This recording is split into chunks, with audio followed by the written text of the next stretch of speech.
আসসালামু আলাইকুম। সুপ্রিয় শিক্ষার্থী, আমার চ্যানেলে আসার জন্য আপনাদেরকে অনেক অনেক শুভেচ্ছা ও স্বাগতম।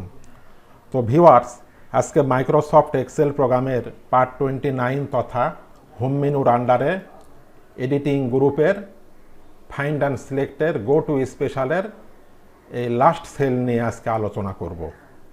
তো আপনি যদি আমার আগের ভিডিওগুলি না দেখে থাকেন তাহলে অবশ্যই দেখে নেবেন।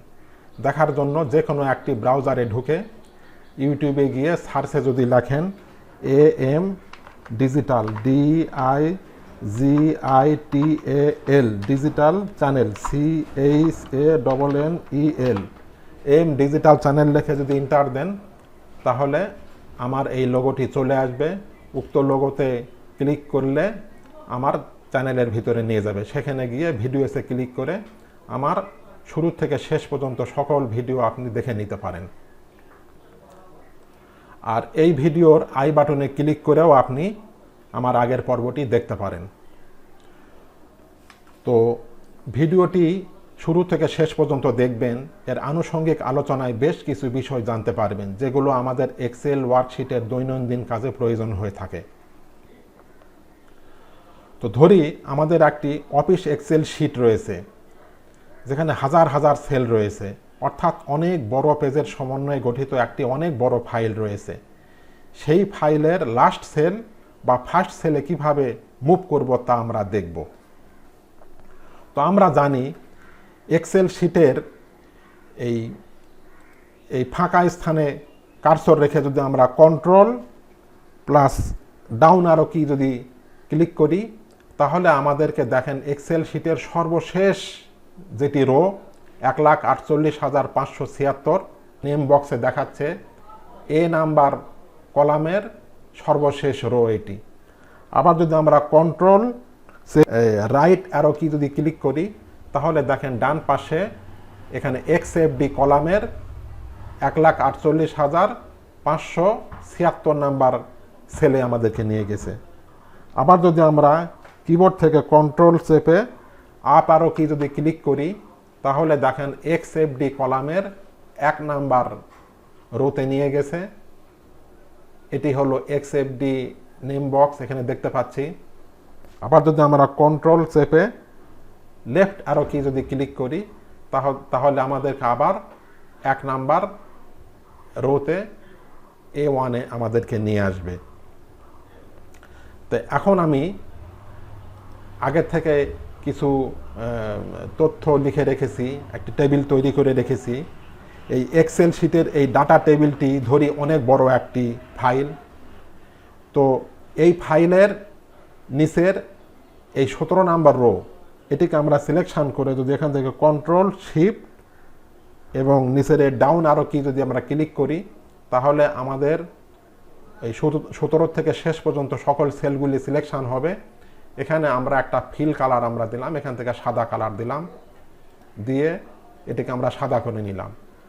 আবার এখানে ডি কলামের পাশে রয়েছে ই কলামটিকে সিলেকশন করে এখান থেকে কন্ট্রোল শিফট রাইট আরো কি যদি আমরা ক্লিক করি তাহলে সকল সেলগুলি সিলেকশন হবে।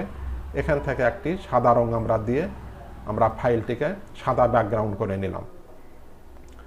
এখন আমাদের এই এক্সেল টেবিল, এই টেবিলে আমরা কার্সর রেখে এখন যদি আমরা কন্ট্রোল চেপে আমরা যদি ডাউন আরো কি যদি আমরা ক্লিক করি তাহলে দেখেন আমাদের এই টেবিলের 16 নাম্বার রো, মানে সর্বশেষ যেটি রো সেটি হলো A16, 16 নাম্বার সেলে নিয়ে আসছে।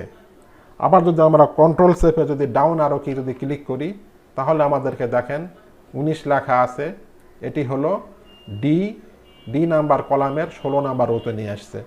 আবার যদি আমরা উপরে কন্ট্রোল চেপে যদি আমরা আপ আরো কি ক্লিক করি তাহলে আমাদের এই 4 লেখা সেল অর্থাৎ D1 এ নিয়ে আসছে। আবার যদি আমরা বামে যদি ক্লিক করি কন্ট্রোল চেপে লেফট আরো কি তাহলে আমাদেরকে A1 এ নিয়ে আসছে। আবার যদি আমরা কিবোর্ড থেকে কন্ট্রোল প্লাস ইন্ট চাপি তাহলে দেখেন সরাসরি আমাদেরকে লাস্ট সেলে নিয়ে আসছে। টেবিলের যেটা লাস্ট সেল সেটি হলো 19। আবার কন্ট্রোল চেপে আমরা যদি হোম আরো কি যদি ক্লিক করি তাহলে 1 নাম্বার টেবিলের 1 নাম্বার সেলে আমাদেরকে নিয়ে আসছে। তো এখন আমরা এই হোম মেনুর আন্ডারে ফাইন্ড অ্যান্ড সিলেক্টের এই গো টু স্পেশালে যদি ক্লিক করি তাহলে আমরা এখানে দেখতে পাচ্ছি লাস্ট সেল।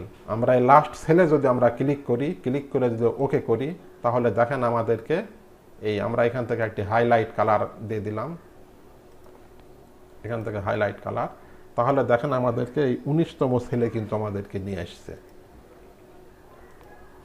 আমরা এটিকে হাইলাইট কালারটা আমরা ঠিক করে দিলাম। তো আমরা এখন এই ফিল কালার করে যে আমরা করছিলাম এটিকে বলা হয় গ্রিড লাইন। আমরা এই গ্রিড লাইনকে স্বাভাবিক করার জন্য আবার এখান থেকে ক্লিক করে কন্ট্রোল শিফট রাইট আরো কি যদি ক্লিক করি এভাবে সিলেকশন হবে। এরপর এখান থেকে ফিল কালারের এখান থেকে নো ফিল ক্লিক করলে আমাদের এই গ্রিড লাইন চলে আসবে। আবার 17 নাম্বার রো এটি সিলেকশন করে কন্ট্রোল শিফট ডাউন আরো কি যদি ক্লিক করি তাহলে আমাদের এই শীটটি সিলেকশন হবে। আবার আমরা এখান থেকে এই নো ফিল দিলে এটি আমাদেরকে স্বাভাবিক হয়ে যাবে।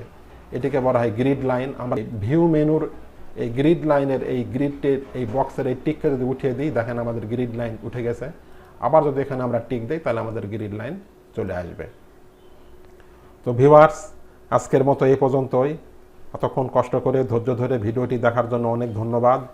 ভিউয়ার্স, আপনি যদি আমার চ্যানেলে নতুন হয়ে থাকেন তাহলে পরবর্তী ভিডিওগুলি পাওয়ার জন্য চ্যানেলটি অবশ্যই সাবস্ক্রাইব করে পাশে থাকা বেল বাটনটি অন করে দেবেন। তাহলে আগামী ভিডিওগুলি আপলোড করার সাথে সাথে পেয়ে যাবেন। আর পূর্বে যদি সাবস্ক্রাইব করে থাকেন তাহলে অনেক অনেক ধন্যবাদ। সেই সাথে লাইক, শেয়ার ও কমেন্ট করতে ভুলবেন না। তো ভিউয়ার্স, আগামী টিউটোরিয়ালটি দেখার আমন্ত্রণ জানিয়ে বিদায় নিচ্ছি। সকলে ভালো থাকবেন। আল্লাহ হাফেজ।